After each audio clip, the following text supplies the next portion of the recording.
So, some people have asked me to get different perspectives on the coronavirus situation. We've got Dr. Paul Cottrell on right now. I know it's going to be controversial for some people. Having done a cursory look at the history of pandemics and viruses, I can see how these things jump from pigs to birds to horses and back and forth and mutate. And I believe that something would have come out of the animal world and hit humankind like this anyway. I've also looked at the fact that there was a level 4 bioweapons lab in Wuhan where they were experimenting on this kind of stuff in preparation for vaccines. So it is paramount, I think, that people look at all of the different angles. And that's what we're doing on this channel, trying to get people on to give the expertise. So appreciate you coming on, Paul. Could you just say what your background is and what your interest in this subject is, please? Well, I have an undergrad degree at Wayne State University, an MBA in finance, also at Wayne State University. I have a PhD at Walden University, specializing in finance, algorithmic trading, artificial intelligence using dynamic hedging, and then basically when I was doing my dissertation, my brother passed away from heart disease at an early age. He was 36 years old. So after I finished my PhD, I decided to go into medicine. So to go into medicine, you have to do a pre-med program. So I did my pre-med program at Fordham University in New York, where I live, New York City. And then I'm finishing up my master's in biology at Harvard University. And then I'll be going to medical school. So I wanted to go into, cardiac surgery because of what happened to my brother. But what interested me with this particular situation was my coursework at Harvard dealt with bioinformatics and studying genomic sequences. I did work in cancer at Harvard also, molecular biology. So I just had just an interest. So when they published the sequence from China on the Wuhan virus, I just had an intellectual interest to look at the NIH database because we were trained to use that database and do blast searches based on our bioinformatic coursework. So I just had that interest in it. So I said, well, what would it look like? So it's about 30,000 base pair RNA virus that was sequenced. And when you do a blast search, you can see other organisms that have similar homology. Well, when I did that, voila, what came out was 20 different SARS or bat SARS-like viruses that match the Wuhan.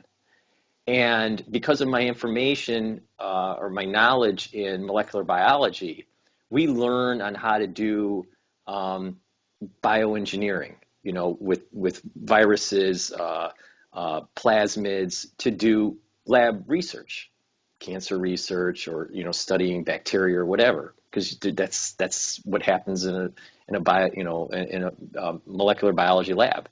Well, I could see right away that they took the best of both worlds. We had a bat SARS-like virus and a SARS virus.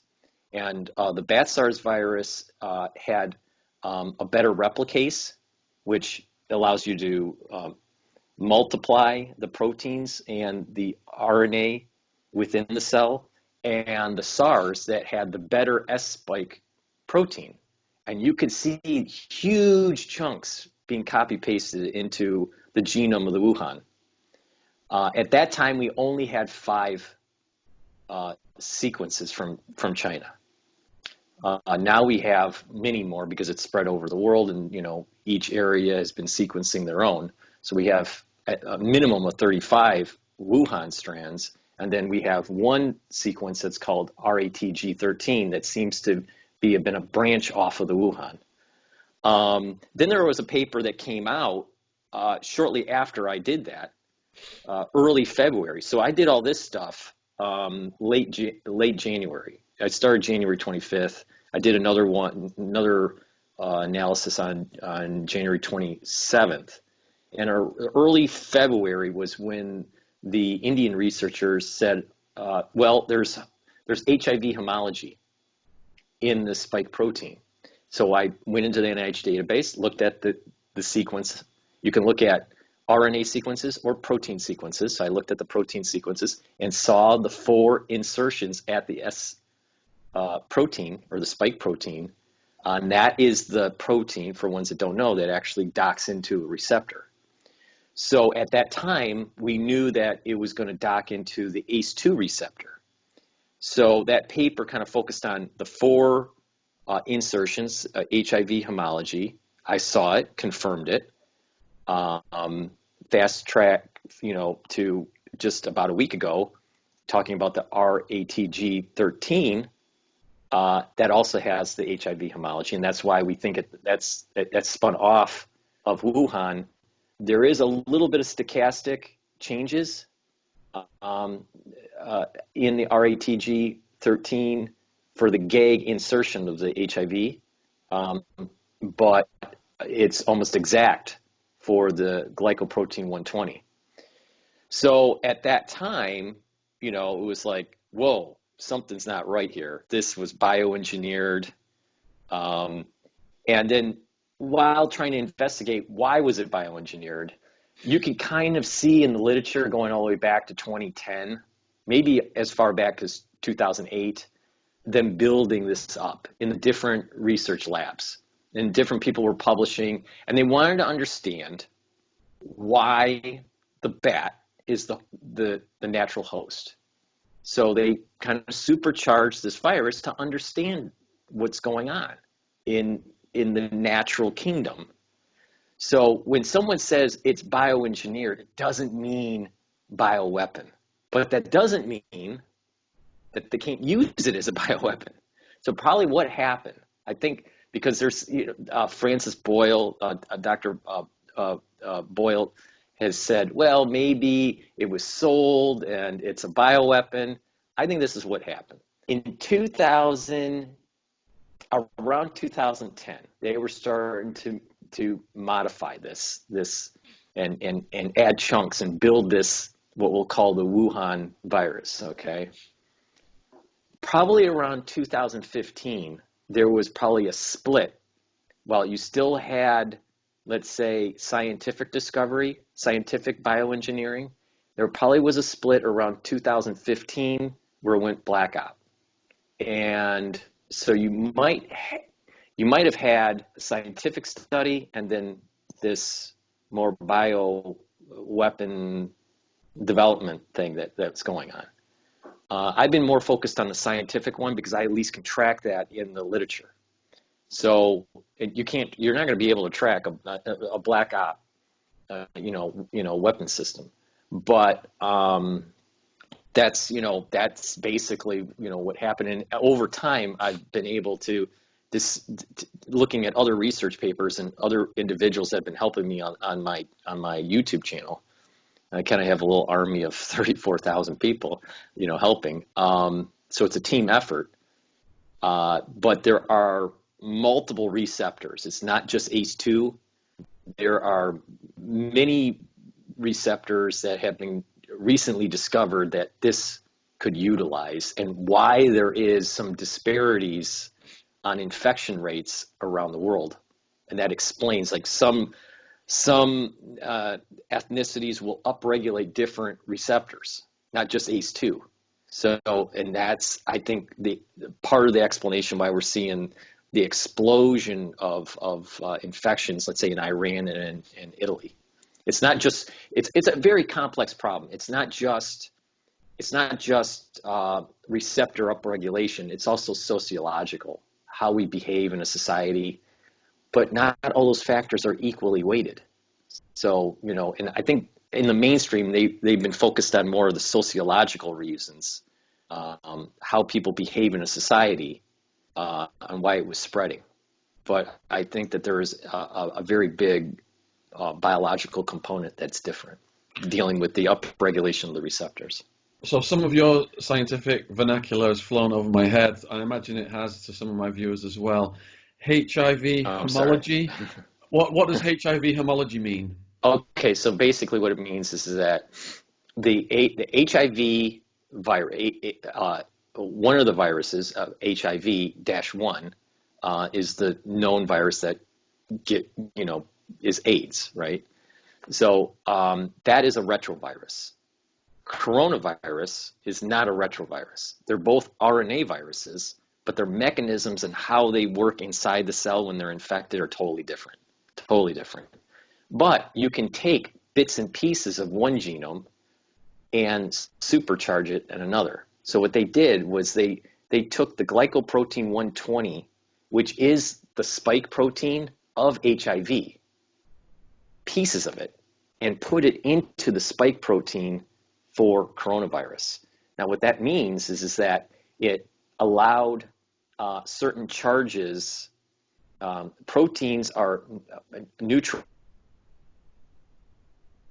So when you have a sequence of amino acids, you'll have these like minor, or what we call partial charges, partial negative, partial positive charges, and then your receptor will have the same kind of partial charges around there. So if they're opposite, and when they dock, if they're opposite enough, then it docks well. So it's not just the topology, but it's also the opposite charges have to be correct for it to dock correctly into the receptor to come into the cell. So if you have 4 inserts,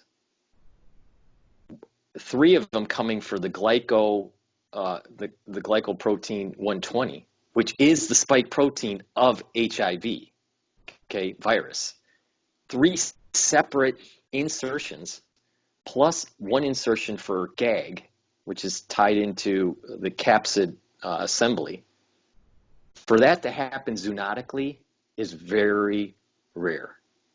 1 insertion, maybe 2, yeah, that might be zoonotic. But 4, and then I kept on like going, what's going on with the white blood cell drop on some of these patients? Well, there are researchers that have found, and I published on my YouTube site, that it's not just the ACE2 receptor, but it involves something called DC sign and L sign. They're two different receptors. L sign receptor is a major receptor for HIV docking of its spike protein, which is GP120, which is part of the inserts, the 3 inserts that are in the coronavirus. So what am I saying? I'm saying that there are bits and pieces of HIV that supercharges the spike protein in the coronavirus that docks not only in ACE2, but also docks on L sign receptor, which is also called CD299. And that is a major receptor for HIV. So do you think that this was released accidentally then? 65% of let's say the scientific hat would say it was accidentally released from the P4 facility. It was definitely released by the P4 facility. The question is, was it released on accident or on purpose? 65% of let's say the intellectual pursuit here would say it was accidental due to poor safety protocols. But there's a 35% chance that it was done on purpose. If it was done on purpose, what do you suspect the motive would be? That's a dark road. That's a really dark road. And I'd rather assume that it was done on accident. But if it was done on purpose, it may be program calling of the population. And instituting a one health government.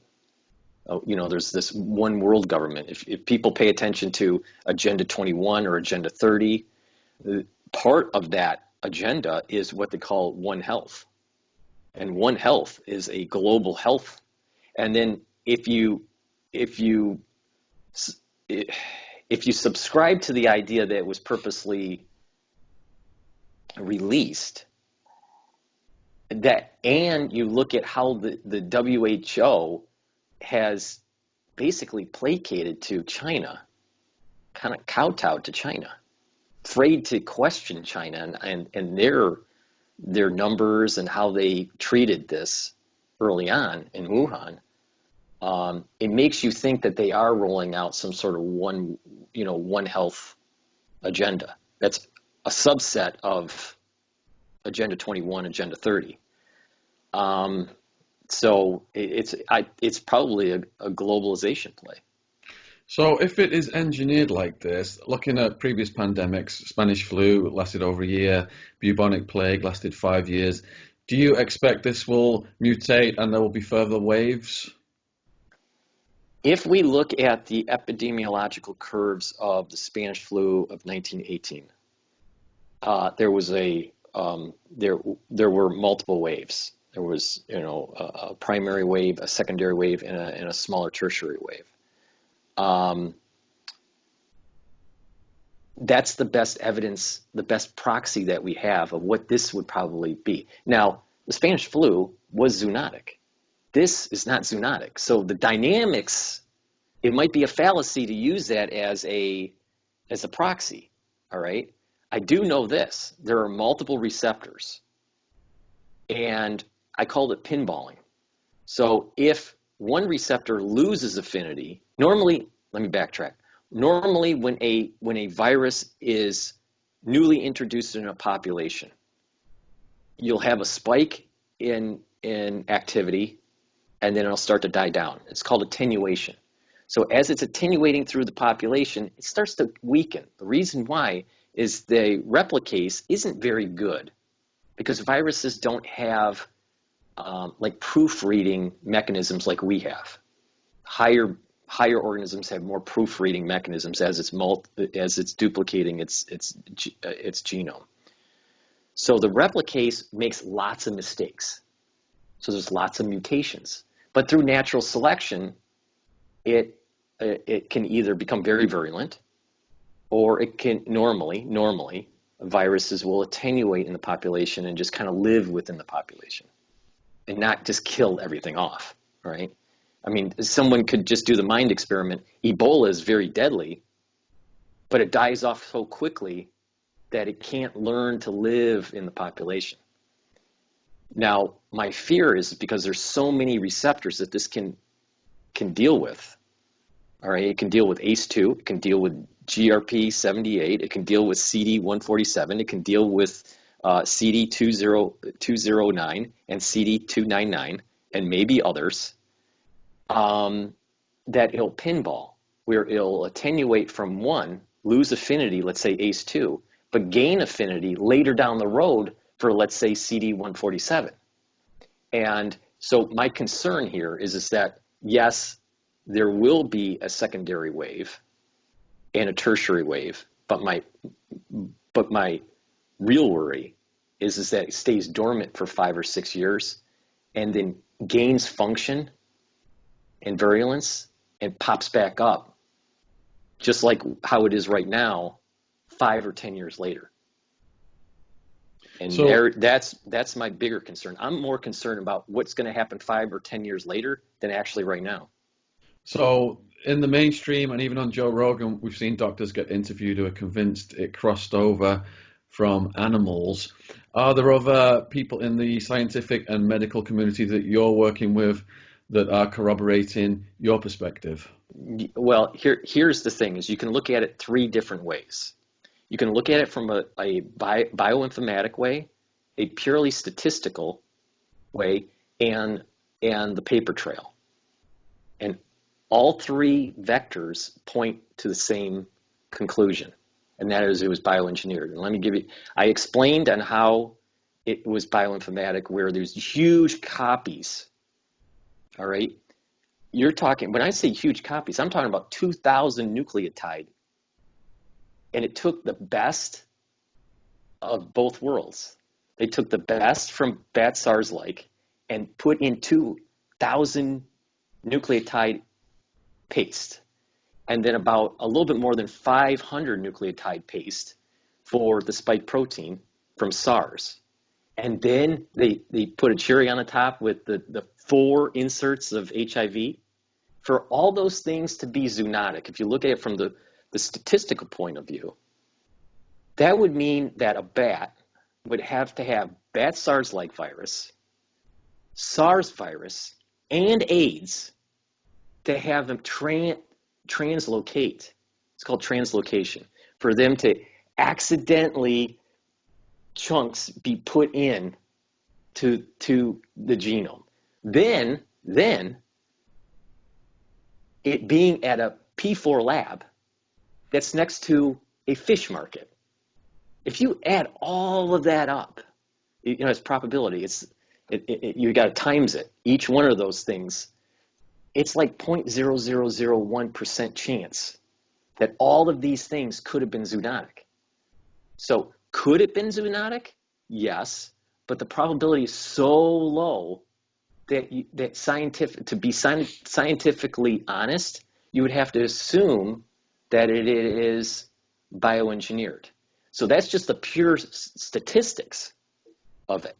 Okay, if you look at the bioinformatic of the genomes, you can see the big copy paste. I mean, anyone, you don't even have to have a molecular biology knowledge or bioinformatic knowledge. You just see the genomes and you can see the copy paste. All right. So you got 2 vectors that are pointing to bioengineering, because when you see something that zoonotically is changing and it gains function, you see it's stochastic, but you don't get these big chunks in the 2 most important areas of the genome, the replicase and the spike protein. That doesn't happen zoonotically. With HIV, no. So, and then if you look at the paper trail, you can see that Dr. Pyong Zhao and others were using bat SARS-like and SARS virus to understand how the bat host was the host. What was the biological mechanism and how the virus could go underneath the radar of the immune system to live with the host, so they can design therapeutics or vaccines for SARS, because this is SARS. This virus is SARS. And a lot of people don't say that they say COVID-19. COVID-19 is the disease. Okay? What is the disease? SARS-CoV-2. This is SARS.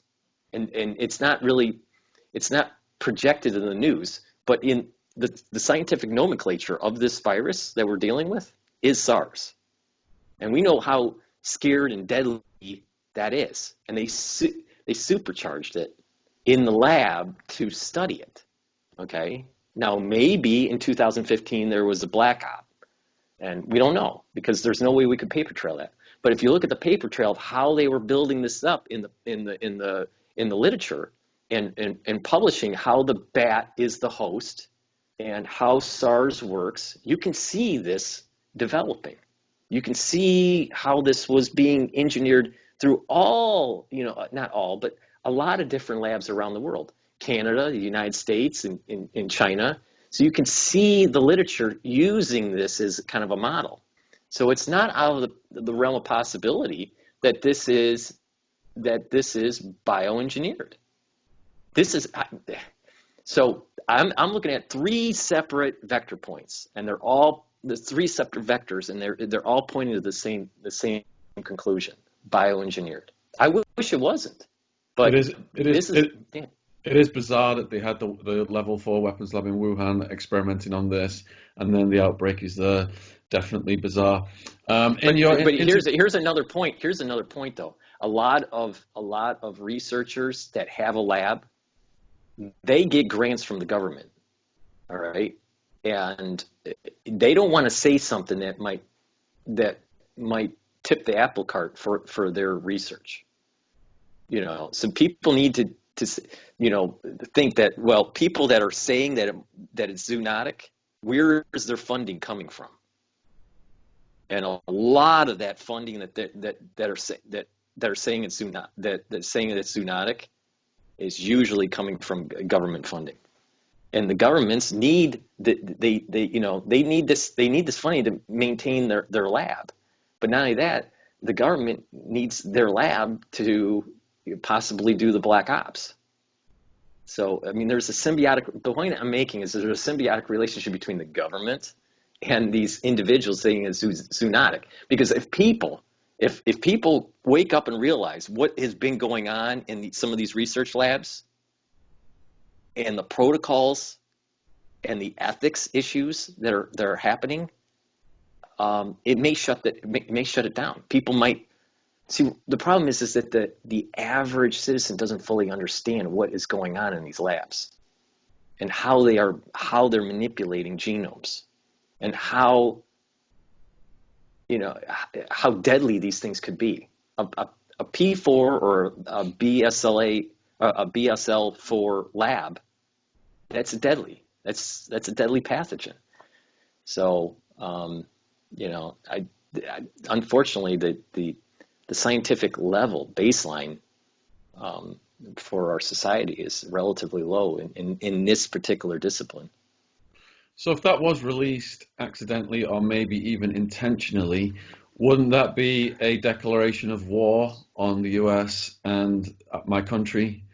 Yeah, yeah. And this is what, see, if you go down the road of if you go down the road that it was purposely released, who purposely released it and why? Was it Western society that had a mole in the P4 lab and leaked it out to try to weaken the Chinese to pull down the CCP? Maybe. Because the CCP has already published that, one, they wanted to do espionage with the 1,000 Talent Plan that was published in 2008. A Harvard professor was caught with espionage with that, and some graduate students in Boston. Researchers in Canada were caught with stealing material. So maybe it was the Western countries that try to weaken the Chinese, but I don't think that's the case. Maybe it was a dissident that was trying to pull down the CCP that's actually Chinese. It's possible. Miles Go, I mean, he seems to be a potential character in this, and he seemed to have some inside information before things started leaking out of Wuhan on what was going on. So that's why I'm saying there's something's going on with the CCP, some sort of try to overthrow or something like that. Is it potential that the Chinese leaked it on their own population, knowing that maybe some of these receptors are more upregulated in Caucasians, because they are? DC sign and L sign are more upregulated in Caucasians than Asians. But ACE2 it seemed as though that more males will have it than females. Early investigation was saying that Asian males have more ACE2, but that still hasn't been fully explored. I think the power of that study is a little low, but it's possible that these receptors that we're talking about, we may be white males may actually be more susceptible to this than any other ethnicity or sex. So if the Chinese knew this, they could have done this: leak it out into the population first in China. It would spread around the world.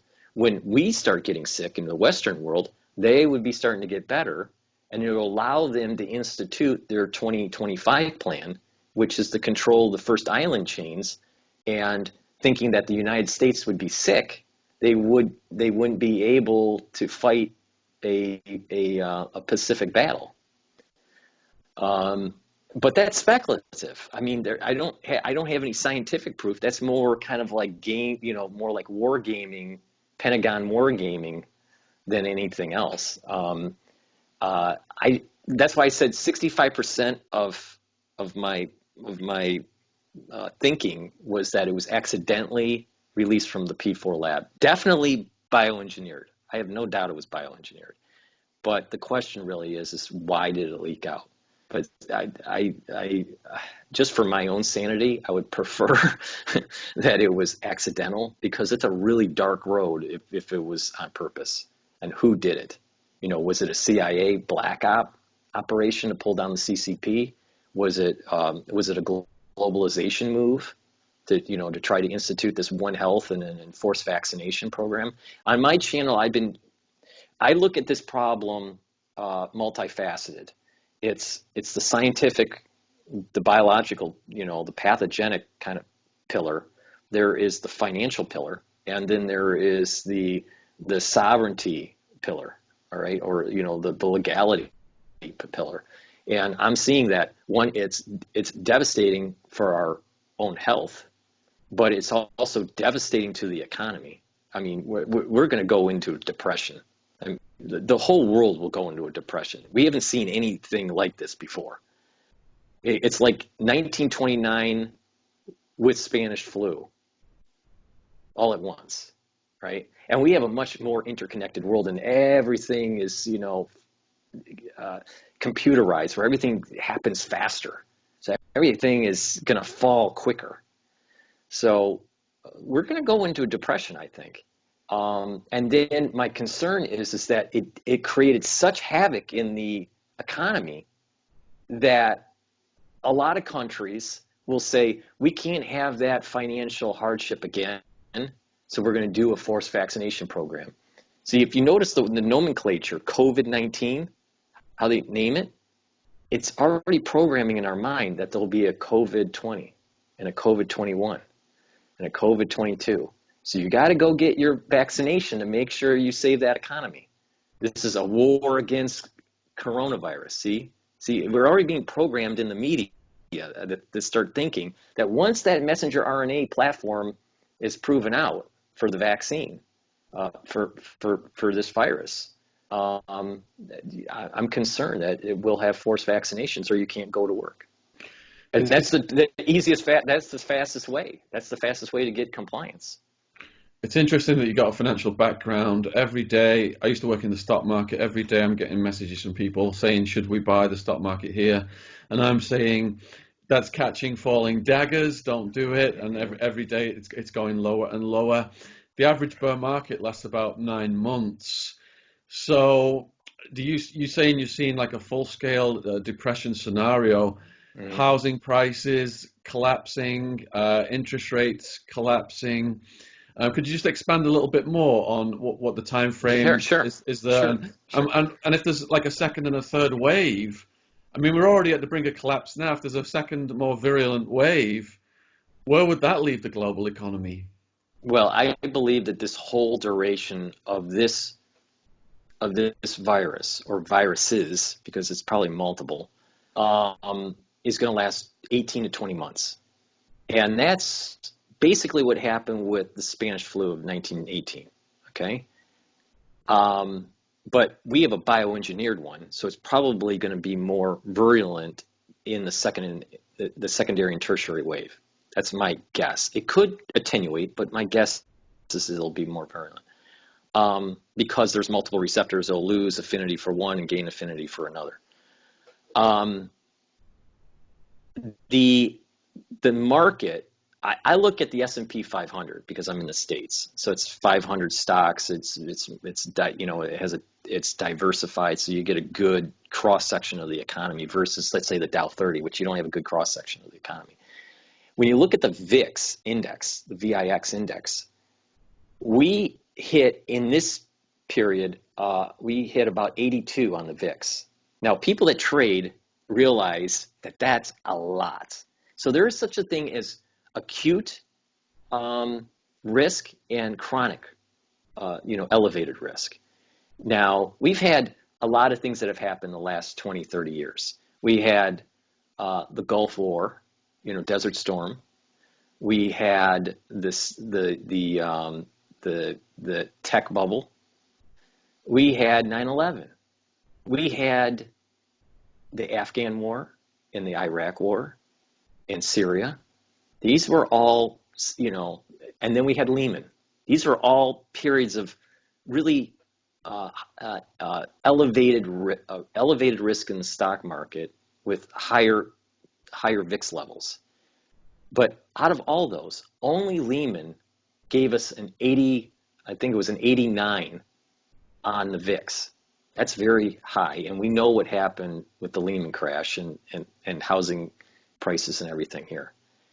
So those other events were more, they were more acute. They weren't chronic. Lehman was chronic, where it was elevated risk for a long time. So normally risk, it spikes for a day or two and then comes back down. It's called heteroscedastic. So it comes up and then comes down, and then it spikes again another 2 months or 3 months, comes back down. So that's when we say buy the dip, right? That's what we mean, But when it's chronic, you start having liquidity problems where a lot of assets, maybe not all, but the majority of assets the majority of the assets are falling. So it's very hard to position yourself in the economy.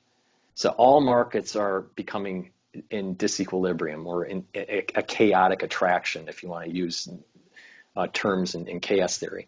But the VIX is elevated, and the last time we've seen that was Lehman. No matter how much the Federal Reserve or the central banks pump into the economy, it's not going to force people to spend more when we're forced to stay at home or we're sick. The virus doesn't care about the central bank. There's no transmission mechanism. Biology does not care about finance, right? So because of that, we're not going to be able to stop the fall until this pandemic is fixed on the medical side, on the clinical side of this.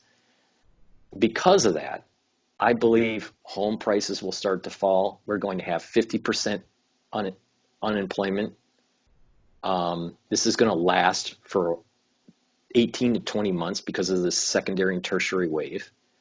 And I'm very worried and of the creeping socialism that is starting to happen. You can see it in the news where it's like, okay, here's $1,000 a month. Here is, these massive bailouts. If you're familiar with Ayn Rand and Atlas Shrugged, it's almost like it's being played out. What happened in that book is like sort of happening today. You had billionaires just kind of going missing. There's this idea of a new coin, which we might call in our terms maybe decashing.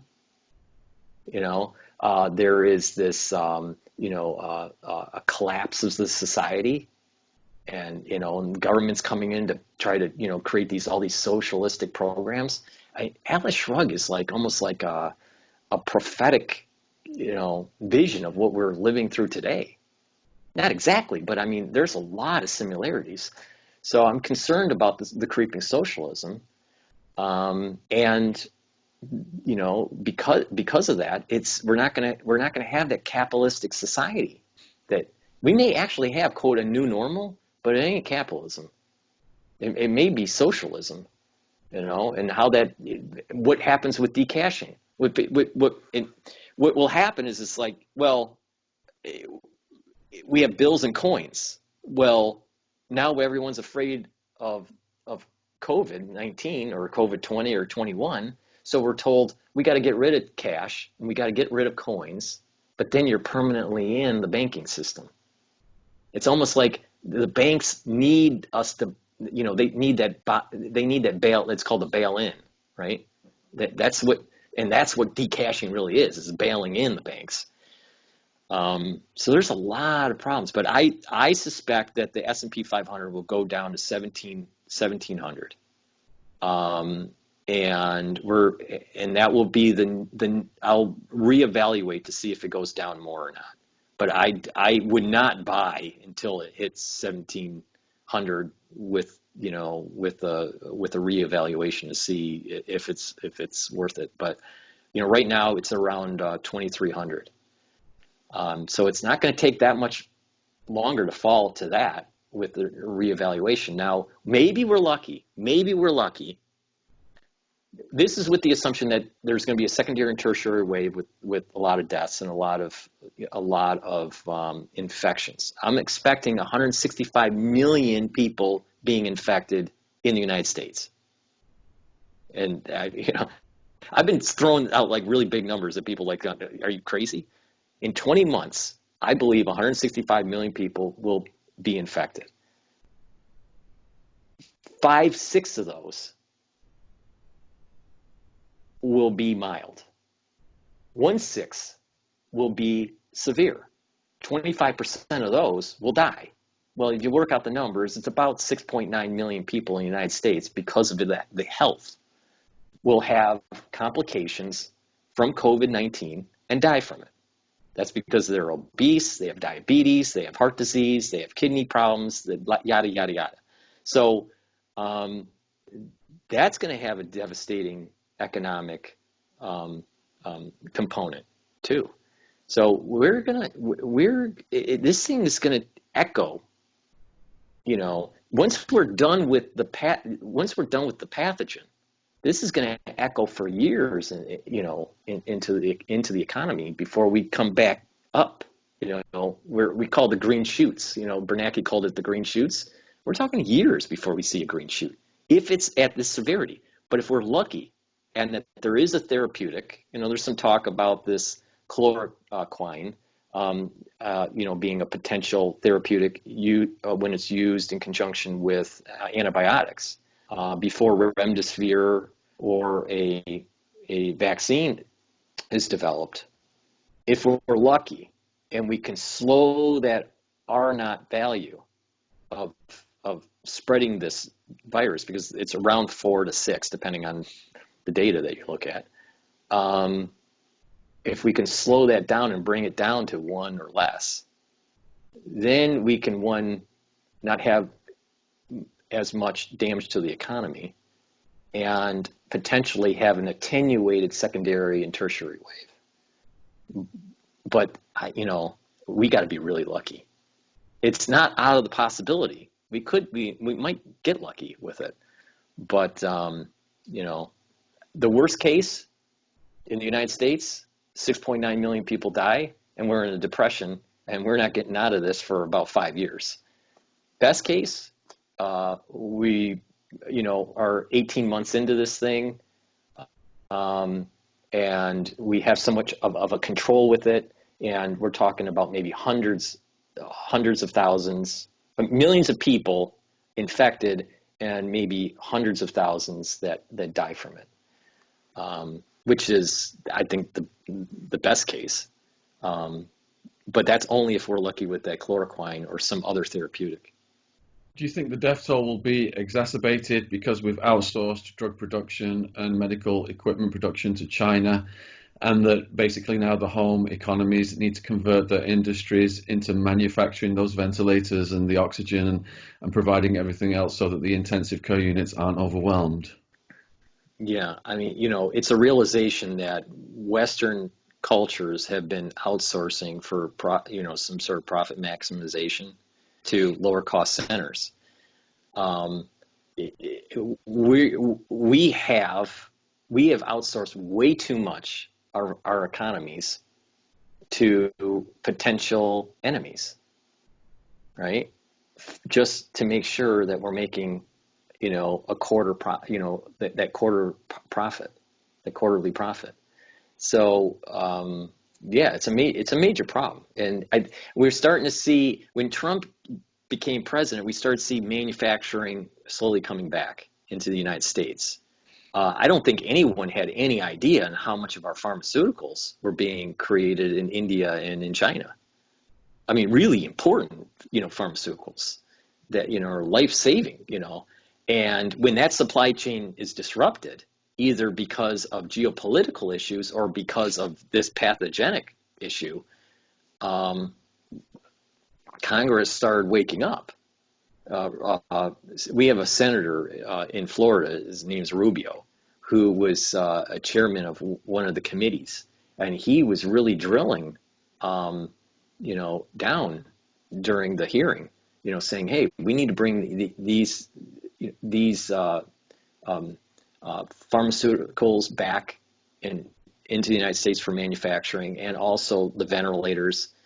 I was surprised that that it's hard to be manufacturing these things in the United States. I mean, we have outsourced way too much, and it's time to bring it back home. And it's this idea. When I did my MBA, we were taught shareholder maximization, complex supply chain management, design in the United States, manufacture in 3 different areas of the world, and, have it assembled and shipped. And you know what?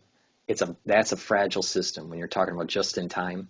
They squeezed out the redundancy for profit, but you need redundancy to absorb shocks. I mean, would you drive your car on a road that has a bunch of potholes with no shock absorbers? No, of course not. But that's basically what we did with our economy. We took the shock absorbers off, saying that the cost of shock absorbers is too much. That's what happened. And now we hit a major pothole, and that car, we hit that, we got that G-force from that, and we're living through it. But we need redundancy. If you look at biological systems, there's redundancy when it's making chemicals in the cell and communicating with other tissues. And it recycles, but you need that redundancy. You need that ability to absorb exogenous shocks or endogenous shocks. But I mean, you need those shock absorbers. It's a sad state that the Western civilization's in, and the problem is, because you know about finance too. Those analysts on Wall Street, or even in London. They do those conference calls, and they say, well, your top line isn't, growing fast enough, and you're not cutting your costs enough. So we're going to, cut our expectations, your EPS, earnings per share, down. And, so it pushes the CFO and the CEO to reduce the shock absorber. So it's the analysts that are part of the problem. They also, they might be also the solution too, because we're starting to realize that profit maximization costs. Just because you squeeze the costs out and now you have more quarterly profits, you're going to pay it in the end when there is this catastrophic thing that happens because you created a more fragile system. So they cause the problem, but they can be also part of the solution by saying, well, what happens if you do have these shocks? How are you going to adapt? And it forces going back to having a redundancy within the just-in-time system. So, but it is a problem. I totally agree with you. And if China decided to say, you know what, we're not going to give you your medicines because we don't like you, well, tell that to grandma who needs the heart medication, and then she dies because China didn't want to give it. So in conclusion then, on this channel I've been saying, whether it was from a weapons lab or whether it was from the animal world, the main focus should be on preparedness. And what advice do you have for people watching this video, how to minimize damage to themselves? Well, let's start to be honest. In the United States, in certain regions of the country, it's almost too late. It's almost too late because we're already in what they call shelter in place. So there are rationing. there's rationing going on. Food, I live in Manhattan. Food is starting to run out at certain stores. Not all grocery stores, but like Whole Foods, which is a big grocery store chain here, they're running out of food. People are starting to hoard, so there's quotas on what you can buy. There's rationing there. Um, Toilet paper and paper products is running out. But in other areas of the United States, they don't have that problem or as severe yet. But in the high density areas, they do. So it's almost a little too late, let's say in Manhattan. But you need, it looks like the shelter in place that's happening in the United States is going to last anywhere from uh, 14 days to 30 days. But they use the term for the foreseeable future. Now, what does that mean? We don't really know. All right. So you need at least 4 weeks of food in your home. Um, but it's possible that we're locked down for 8 weeks. People are telecommuting, but there's lots of layoffs, and people are worried that they're not going to be able to afford their mortgages or rent. So they're cutting expenses and stuff, and they don't have the funds for preparation. So it's a big problem now. That's why I said it's kind of a little too late for some regions, for some people. But having 4 weeks of food is really important in toiletries. But for the if you're sick, you need to try to get medical care. All right, because the doctors and nurses will have much more potent medicines, the antivirals, the antibiotics. They have a much more potent medicines that one can get. But when the medical system starts to break down, and we're already hearing signs of it in the United States, um, you'll only have the homeopathic to lean on if you can't see a doctor. So making sure that are stocked up on your vitamins, your minerals, your anti-inflammatory type homeopathic remedies like turmerics, the vitamin C's. That's important for just overall health. But if you're sick, I analyzed a paper, all right, a while back, about 4 or 5 weeks ago, with some researchers that are in Europe, and it was dealing with terpenoids and lignoids, and there were 22 compounds that had in vitro, which is outside the body, proof that it killed off uh, coronaviruses. All right, now there are different types of coronaviruses. Okay, we're dealing with a SARS version. Okay, there's a MERS, there's a SARS, there's the everyday benign, coronavirus. But what's unique about them is that there is an area of the genome where it's conserved, and it's called the 3CL protease, part of the genome. Well, if you have a protease inhibitor and you have a conserved region for all these coronaviruses, if you inhibit that, you slow down the replication.